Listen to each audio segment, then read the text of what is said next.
Faith commented here about how she would like to really see a story about where someone actually spoke to the mountain and it was removed. Here's a quick one. This little church up in North Carolina was on the side of a mountain. And there's hardly any room on a mountain. You have to dig a little hole to put a building there. Well, the ordinance in that area came up with a new rule that they had to have so much parking space in order to have a church or a meeting place. Well, they didn't have it. The mountain was right behind them. And they had so many days to comply. Well, they didn't have any money to remove the mountain. That takes a lot of money.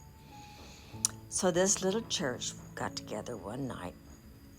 And they said, now, they referred to this scripture right here about speak to the mountain, it'll be removed. So they all came into perfect agreement and agreed and asked the Lord. They said, now, Lord, this is your word. You said we could speak to the mountain, it'd be removed. So they named the mountain. We speak to this mountain because of your word, God, and we command it to be removed. Give us room for our. Now they did this for several, days, weeks, but they were running out of time to comply to this new order. And one afternoon, this construction guy walked into the preacher's office. He said, look, we need some dirt for our road here that we're putting in, across the way.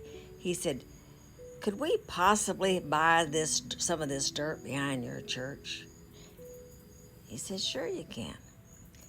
Now this company dug enough dirt from behind that church for them to lay out the blacktop to give them exactly the amount of parking space they needed.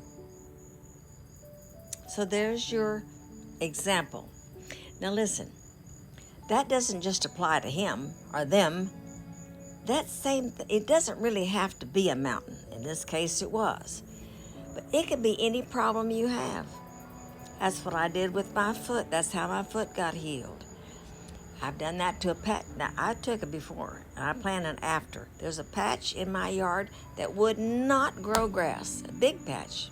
It's been years. And I realized that I need to take authority over that thing. I broke the curse over it, and I've told it to grow grass. And when it fills in, I'm going to take another picture. But I've been speaking to that ground. That ground is fertile for grass. So listen. Believe. That's all you have to do is believe that this is true. Well, y'all, thanks for asking this question, Faith. I appreciate it. And I love you. It's my 2 bits. Bye-bye.